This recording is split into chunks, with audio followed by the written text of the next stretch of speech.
नमस्कार दोस्तों, कैसे हैं आप लोग। एलन मस्क एक मैग्नेटिक पर्सनालिटी, एक आदमी। एक लिमिट होती है आपके टैलेंटेड होने की। एक इंसान के लिए छोटे में कहा जाता है कि आप इतने टैलेंटेड हो, इतने टैलेंटेड हो। इस पर्सन की कोई लिमिट ही नहीं है टैलेंट होने की। और ये सिर्फ इसलिए मैं बात नहीं कर रहा हूं कि रिसेंटली ये न्यूज निकल के आ रही है कि एलन मस्क दुनिया के सबसे अमीर आदमी बन गए हैं। लगभग 194 या 195 बिलियन डॉलर्स की वेल्थ है इनके पास। सोच नहीं सकते, 14.5 लाख करोड़ रुपए। अगर आप $1 को 75 रुपए के बराबर माने, इतना पैसा, बेहिसाब पैसा। मतलब सोचना भी मुश्किल है उस लेवल का पैसा एलन मस्क के पास। तो अभी तो ये सबसे अमीर आदमी बने हैं, ठीक है। लेकिन एलन मस्क के बारे में आज से नहीं, पता नहीं बहुत सालों से बात की जाती है। मैं भी कभी कभी अपने दोस्तों से बात करता हूँ। मेरे कुछ दोस्त तो एलन मस्क से इतने ज्यादा इंस्पायर्ड हैं, वो बोलते हैं कि ये कोई एलियन तो नहीं है, ये कोई एक्स्ट्रा ऑर्डिनरी दिमाग लेके कोई दूसरे ग्रह का प्राणी इंसान बन के तो इंडिया में नहीं रह रहा है, कोई सुपरमैन टाइप का प्राणी तो नहीं रह रहा है। तो कुछ है इनके ऐसे फीचर्स। तो एलन मस्क की जर्नी क्या रही है, स्पेस एक्स को इन्होंने कैसे बढ़ाया, क्या कौन कौन सी कंपनीज एलन मस्क ने फाइंड किया। मैं आपको बता दूं कि एलन मस्क को केवल स्पेस एक्स के लिए जाना जाता है। कभी कभी हाइपरलूप में एलन मस्क का नाम आता है, बट एलन मस्क ने और भी बहुत सी कंपनीज फाइंड की है। उन्होंने कौन कौन सी दूसरी मेजर कंपनीज फाइंड की, इसके बारे में बात करेंगे। उनका जो मेजर क्रिएशन है, 3 मेजर क्रिएशन, एक स्पेस एक्स, एक टेस्ला, ये तो दोनों क्रिएशन है। और हाइपरलूप टेक्नोलॉजी का जो इनिशियल आइडिया है वो एलन मस्क ने दिया। तो इनके बारे में इस पीपीटी में समझने की कोशिश करेंगे। और इनका थॉट प्रोसेस बहुत सिंपल है। एलन रीव मस्क क्या बोलते हैं, failure is an option here, if things are not failing you are not innovating enough. कहने का मतलब ये है कि फेल्योर एक ऑप्शन है, फेल्योर तो होना ही चाहिए। अगर आप फेल नहीं हो रहे हैं मतलब आप कुछ अलग कर ही नहीं रहे हो, मतलब आप कुछ इनोवेट कर ही नहीं रहे हो, मतलब आप एक सेफ जिंदगी जी रहे हो। और इनका ये मानना ही नहीं है। इनका जन्म कब हुआ, 28 जून 1971 को इनका जन्म हुआ, 1971 को। बिजनेस मैग्नेट है, इंडस्ट्रियल डिजाइनर भी है, इंजीनियर भी है। देखिए, बिजनेसमैन होने के साथ साथ इंजीनियर भी है, ये साइंस में बहुत तेज है। इनका जन्म हुआ था to a Canadian mother and South African father. अब ध्यान रखिए, he is a Canadian mother and South African father. तो मतलब मस्क ओरिजिनली अमेरिका के नहीं है। हालांकि अमेरिका में रह रहे हैं, इनके पास 3 नेशनैलिटीज है, ये साउथ अफ्रीकन भी है, ये कैनेडियन भी है, ये अमेरिकन भी है। ठीक है भाई। फाउंडर है, ये सीईओ हैं, सीटीओ बोल लीजिए, chief technical officer, chief designer है स्पेस एक्स के। ओके। अर्ली इन्वेस्टर हैं, सीईओ हैं और प्रोडक्ट आर्किटेक्ट हैं टेस्ला के। फाउंडर हैं द बोरिंग कंपनी के, बोरिंग कंपनी के बारे में बात करेंगे। को फाउंडर है न्यूरालिंक के, और को फाउंडर एंड इनिशियल को चेयरमैन है ओपन आर्टिफिशियल इंटेलिजेंस नाम की एक कंपनी के। इनके अचीवमेंट्स की बात करें, 2018 में इनको इलेक्ट किया गया as a fellow of the Royal Society. एक बहुत बड़ा ऑनर होता है ये बिजनेस के फील्ड में। उसी साल Forbes list of the world's most powerful people में, ये वर्ल्ड्स मोस्ट पावरफुल पीपल में जो इनका नंबर था वो 25वां नंबर था। और Forbes list of most innovative leaders of 2019 में ये ज्वाइंटली एक दूसरे पर्सन के साथ इनाम शेयर कर रहे थे नंबर 1 का। मस्क सबसे अमीर आदमी बने हैं जनवरी 2021 में, जेफ बेजोस को भी पीछे छोड़ दिया। इस लेवल का मतलब ये आगे बढ़े, सेंटी बिलियनर हैं। समझते हैं सेंटी बिलियनर का मतलब, जिसके पास $100 बिलियन से भी ज्यादा हो उसको आप सेंटी बिलियनर बोलते हो। देखते हैं भाई इनकी स्पेस एक्स तक की जर्नी को समझने की कोशिश करते हैं। अच्छा, आगे बढ़ने से पहले वीडियो पे लाइक का बटन जरूर दबा देना दोस्तों। अगर अब तक आपने इस चैनल को शेयर सब्सक्राइब नहीं किया, इस वीडियो को शेयर और सब्सक्राइब नहीं किया, बिल्कुल करिए, ठीक है। मैं इस वीडियो को सिर्फ इस पर्पज से बना रहा हूं, आपके एग्जाम्स के पर्सपेक्टिव से तो इतना इंपॉर्टेंट नहीं है। अब एग्जाम्स के पर्सपेक्टिव से अगर आप ये बोलो कि एलन मस्क ने कौन कौन से स्पेस के प्रोजेक्ट्स चलाए, अगर उस हिसाब से देखिए तो एग्जाम्स के पर्सपेक्टिव से भी इंपॉर्टेंट हो जाता है। बट मेरा ऑब्जेक्टिव यहाँ पे इंस्पायर करने से भी है। ऐसे लोगों की जब आप बायोग्राफीज देखते हो तो रियल इंस्पिरेशन मिलता है। आजकल यूट्यूब में एक आईएएस ने दूसरे आईपीएस के साथ शादी कर ली और उसकी फोटो दिखा रहे हैं, वो यहाँ घूम रहे हैं। यार ये बेवकूफ़ी में आप लोग इंस्पायर होते हो, ठीक है ना। इंस्पिरेशन लेनी है तो ऐसी लीजिए, ठीक है ना। कहने का मतलब ये है। चलिए आगे बात करते हैं। 2001 में मस्क ने कंसीव किया मार्स ओएसिस। मार्स ओएसिस क्या है, एक मिनिएचर सा इन्होंने ब्लॉक बनाया, ग्रीन हाउस, एक मिनिएचर ग्रीन हाउस टाइप का बनाया। कहने का मतलब ये कि मार्स आपको पता है कि भाई वहां पे लाइफ पॉसिबल नहीं है, लाइफ वाली सिचुएशंस वहां पे नहीं है, बट एक ऐसा छोटा सा ग्रीन हाउस जिसके अंदर क्रॉप्स को ग्रो किया जा सके। और इनका प्लान ये था मार्स ओएसिस का कि इस ग्रीन हाउस को मार्स पे रखेंगे और वहां पे उसके अंदर ऑब्वियस सी बात है फूड वगैरह ग्रो कर सकते हैं। कुछ इस प्रकार का आइडिया एलॉन मस्क ने सोचा मार्स ओएसिस के फॉर्म में। और इससे होगा ये कि अगर एलॉन मस्क ये करने में सक्सेसफुल हो जाते हैं तो जो स्पेस एक्सप्लोरेशन में पब्लिक का इंटरेस्ट है वो फिर से जाग जाएगा। अभी इसके लिए चाहिए रॉकेट्स। जो कि उस पर्टिकुलर मिनिएचर ग्रीन हाउस को मार्स तक लेके जाएंगे। तो अक्टूबर 2001 में मस्क ने ग्रुप बनाया और ये मॉस्को के लिए निकले, मॉस्को पहुंचे और वहां पे डिनेपर इंटरकॉन्टिनेंटल बैलिस्टिक मिसाइल इनको खरीदनी थी, जो कि इस ग्रीन पेलोड्स को स्पेस में बेचेगा। वहां पे एनपीओ लेवोचकिन, कुसुमत्रास, इस तरीके की कंपनी के एग्जीक्यूटिव से मिले, लेकिन रशिया के चीफ डिजाइनर्स ने उनको ज्यादा भाव नहीं दिया, क्योंकि ऑब्वियसली बात है अमेरिका से आए थे और रशिया अमेरिका की थोड़ी बहुत एंटी ही है। फरवरी 2002 में ये ग्रुप फिर से रशिया आया 3 इंटरकॉन्टिनेंटल बैलिस्टिक मिसाइल्स का प्रयोग करने। देखिए इंटरकॉन्टिनेंटल बैलिस्टिक मिसाइल वैसे तो मिसाइल मिलिट्री पर्पसेस के लिए होती है, लेकिन इसको थोड़ा बहुत आप रिफर्बिश करके स्पेस पर्पस के लिए भी इस्तेमाल कर सकते हो। तो कुसुमोत्रास के जो कुछ एग्जीक्यूटिव्स थे उसने उनके साथ बात की एलोन मस्क साहब ने, और एलोन मस्क साहब को एक रॉकेट की जो कोटेशन आई वो आई $8 मिलियन की। एलोन मस्क ने बोला बहुत महंगा भाई, इतना सही नहीं है। और फिर एलोन मस्क ने बोला कि मैं एक ऐसी कंपनी बनाऊंगा जो कि अफोर्डेबल रॉकेट्स बनाएगी, और एलोन मस्क के पास $100 मिलियन थे। अब आप बोलोगे कि यार एक आदमी के पास $100 मिलियन कैसे आए, तो मैं आपको बता दूं स्पेस एक्स से पहले भी बहुत सक्सेसफुल कंपनीज एलोन मस्क पहले ही बना चुके थे। एलोन मस्क अलग ही लेवल के आदमी हैं। हम जैसे छोटे मोटे लोग कभी कंपनी बनाने की सोचते भी नहीं है, हम जैसे छोटे मोटे लोग के सपने ही लाखों में ही होते हैं, और ये अलग ही इंसान था। तो मस्क ने अपने $100 मिलियन के अर्ली फॉर्चून का इस्तेमाल करते हुए मई 2002 में स्पेस एक्स बनाया, जिसका पूरा नाम था स्पेस एक्सप्लोरेशन टेक्नोलॉजीज कॉर्पोरेशन। अगर स्पेस एक्स के इनिशियल रिकॉर्ड को आप देखोगे दोस्तों, तो भाई आपको लगेगा कि फेलियर तो इस इंसान के लिए कुछ है ही नहीं।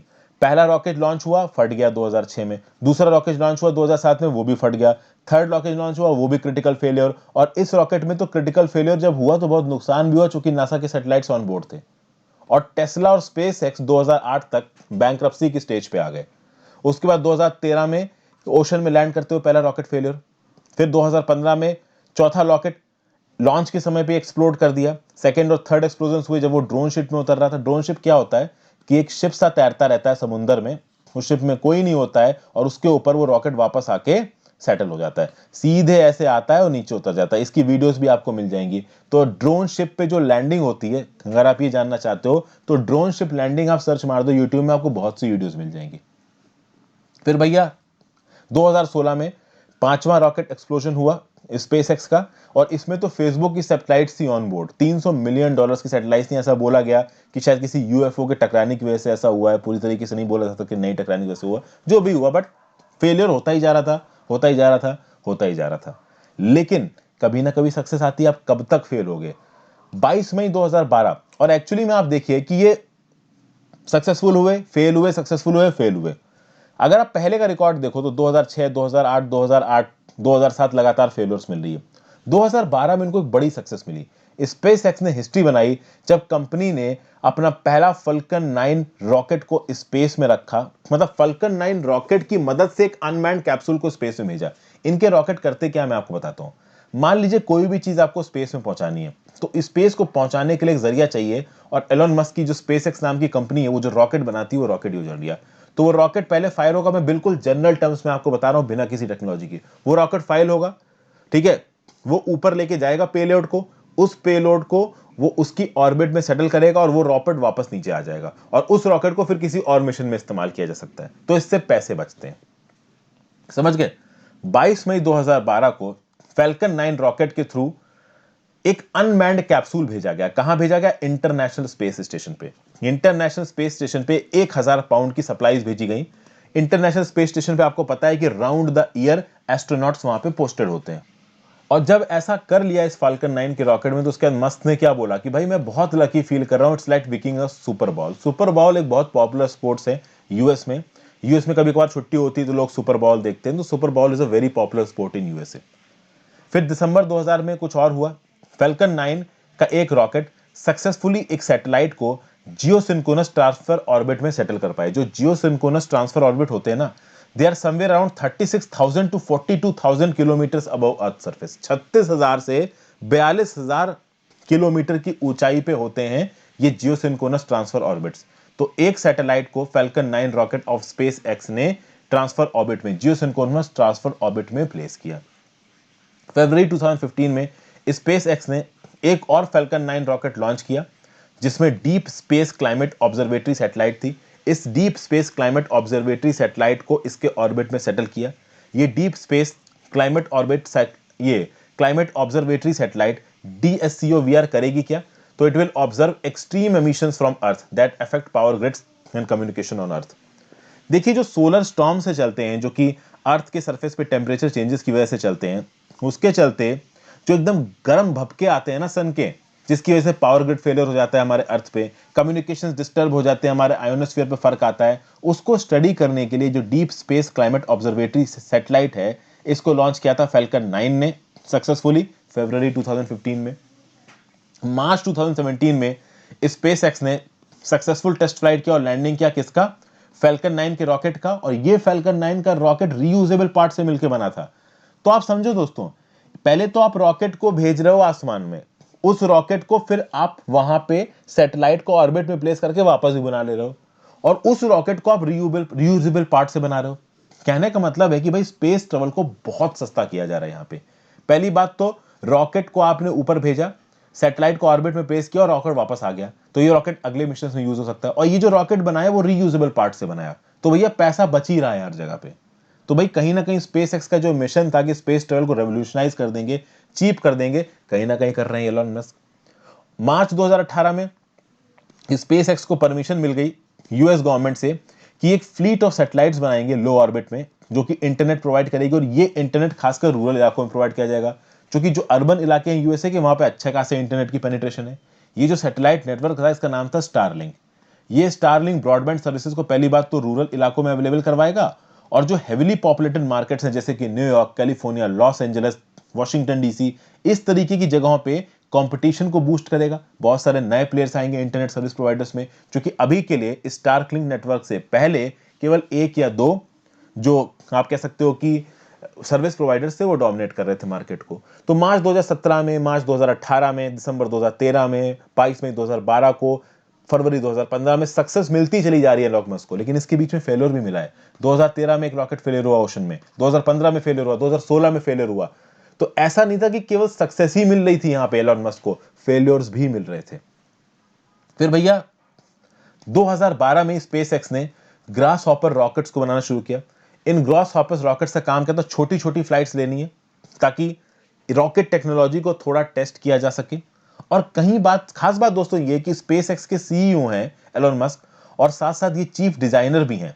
फाल्कन रॉकेट्स की डिजाइन को इन्होंने बनाया है। ड्रैगन और ग्रास हॉपर जो रॉकेट्स हैं उसकी डिजाइन को एलन मस्क ने डिजाइन किया। और आप देख ही सकते हैं कितने यंग है ये। ओके, इतनी छोटी सी उम्र पे इतनी आप कह सकते हो कामयाबी, सही में ऐसा लगता है कि किसी दूसरे से प्लेनेट से ही आया हुआ ये इंसान है, यहां का तो लग ही नहीं रहा है। फिर टेस्ला की बात की जाए, भैया मस्क बहुत लंबे समय से इलेक्ट्रिक कार्स बनाने में इंटरेस्टेड थे। और ऐसा नहीं था कि एलन मस्क से पहले इलेक्ट्रिक कार्स एग्जिस्ट नहीं करती थी, लेकिन उस इलेक्ट्रिक कार्स की जो आप कह सकते हो डिजाइन थी या जो टेक्नोलॉजी थी वो नहीं पसंद आ रही थी एलन मस्क को। 2004 में एलन मस्क बन गया one of the major funders of Tesla Motors. इसको बाद में नाम दिया गया टेस्ला। ये इलेक्ट्रिकल कार कंपनी है। इसको फाउंड नहीं किया एलन मस्क ने, इसको फाउंड किया था एंटरप्रेन्योर्स मार्टिन एबरहर्ड ने और मार्क टर्पनिंग में। इसमें इन्वेस्ट किया एलन मस्क ने।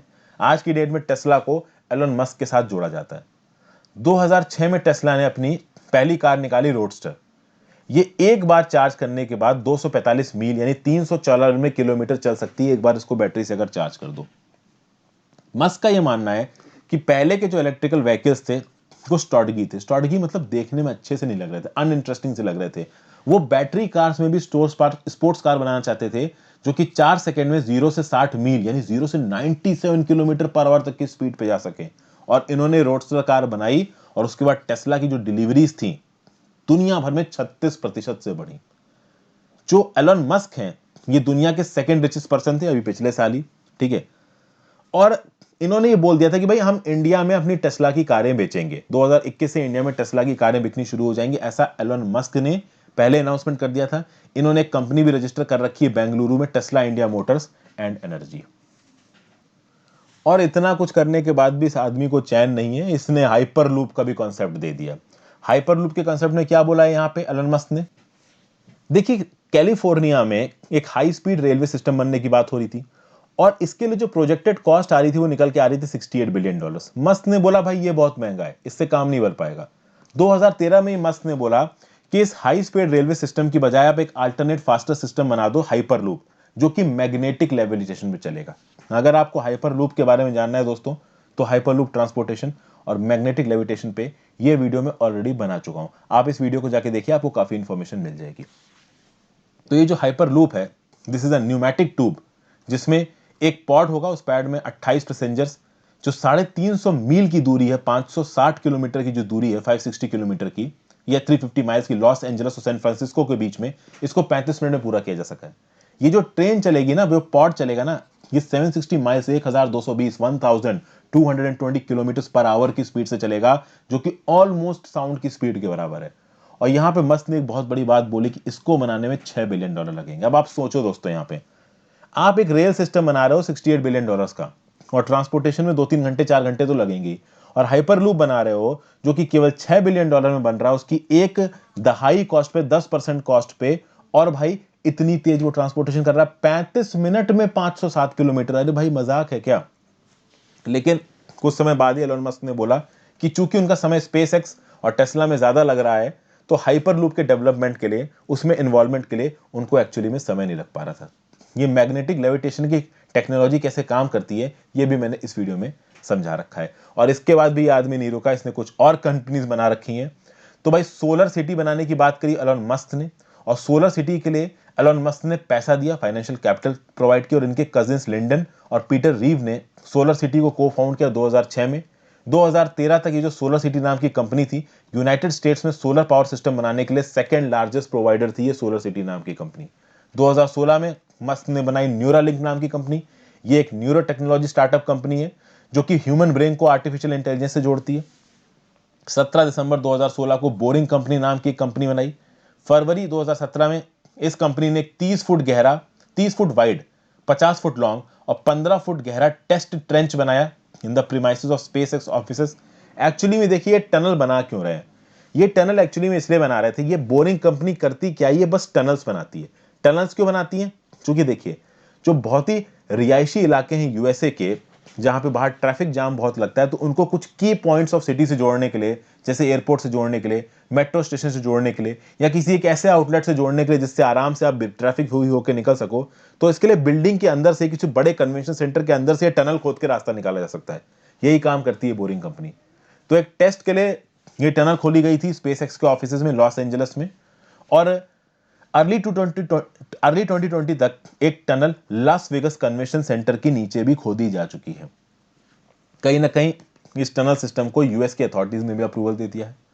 दिसंबर 2015 में मस्क ने बोला कि वो ओपन एआई नाम की not for profit artificial intelligence की रिसर्च कंपनी खोलेंगे, जो कि डेवलप करेगी आर्टिफिशियल जनरल इंटेलिजेंस, जो कि सेफ है और ह्यूमैनिटी के लिए बेनिफिशियल है। एक ऐसा पर्सन दोस्तों, आपको क्या लगता है इस तरीके के पर्सन इंडिया में नहीं होते होंगे? आप सोचिए दोस्तों, साउथ अफ्रीका में पैदा हुआ ये इंसान, कैनेडियन इनकी माँ थी, साउथ अफ्रीकन इनके फादर थे, अमेरिका में इनको डेवलपमेंट मिला, अमेरिका में इनको ग्रोथ अपॉर्चुनिटीज मिली। आप सोचिए, अमेरिका एक ऐसा देश है जहां पे छोटे छोटे लोग बड़े बड़े बिजनेसेस खोल देते हैं। लैरी पेज और सर्जे ब्रिन का नाम सुना होगा, गूगल के फाउंडर्स। ये भाई, मतलब मैं इन यूनिवर्सिटी भूल रहा हूँ, शायद स्टैनफोर्ड यूनिवर्सिटी या कौन सी यूनिवर्सिटी, वहां पे इनको प्रोजेक्ट के तौर पे 1 महीने के लिए दिया गया था गूगल। गूगल को एक समय पे याहू ने $1 मिलियन में भी खरीदने को मना कर दिया था, और सिर्फ एक रिसर्च प्रोजेक्ट के तौर पे गूगल दे दिया गया सर्जे ब्रिन और लैरी पेज को। और आज गूगल को क्या बना दिया सर्जे ब्रिन और लैरी पेज ने, ये आप देख ही रहे हैं। तो कहीं ना कहीं जो कंट्रीज का इकोसिस्टम होता है ना, वो बहुत हद तक डिसाइड करता है कि एक का टैलेंट, एक इंसान का टैलेंट किस हद तक निकल के आएगा। और एलोन मस्क का टैलेंट अमेरिका जैसी कंट्रीज में सामने निकल के आया। आपको लगता है कि इंडिया में ऐसा कोई टैलेंट होगा तो कुछ होने वाला है? आप समझ ही सकते हैं कि हमारे देश के जितने भी दिमाग वाले लोग हैं वो यूएसए क्यों भागते हैं। तो भाई, ये जो एलोन मस्क है वो ऑलमोस्ट हर जगह नजर आ रहे हैं। और एलोन मस्क का तो ये बोलना है कि मैं तो काम करता ही जाऊंगा, मैं तब तक काम करता जाऊंगा जब तक मैं अर्थ छोड़ के मार्स पे दुनिया नहीं बसा देता। स्पेस रॉकेट ले लीजिए, इलेक्ट्रिक कार्स ले लीजिए, सोलर बैटरी ले लीजिए, भाई हर जगह इन्वॉल्व है। ऐसा बोला जा रहा है कि आयरन मैन 2008 की जो मूवी है मार्वल की, उसमें टोनी स्टार्क का जो कैरेक्टर है वो एलोन मस्क से ही निकला है। छोटे में इनको स्कूल में काफी बुली किया गया, आज की डेट में इन्होंने 2 ऐसी कंपनीज बना रखी जो कि साइंस फिक्शन जैसी लगती हैं। तो ये है अचीवमेंट एलोन मस्क से, ये जरूर हमको इंस्पायर करना चाहिए। इनके बारे में अगर आप और कुछ पढ़ना चाहो तो आप पढ़ सकते हो, ठीक है ना। इनके इंटरव्यूज जाके देखिए अगर आप रियली में इंस्पायर होना चाहते हो। Thank you for watching friends, video को लाइक किए बिना मत जाना। Have a great day.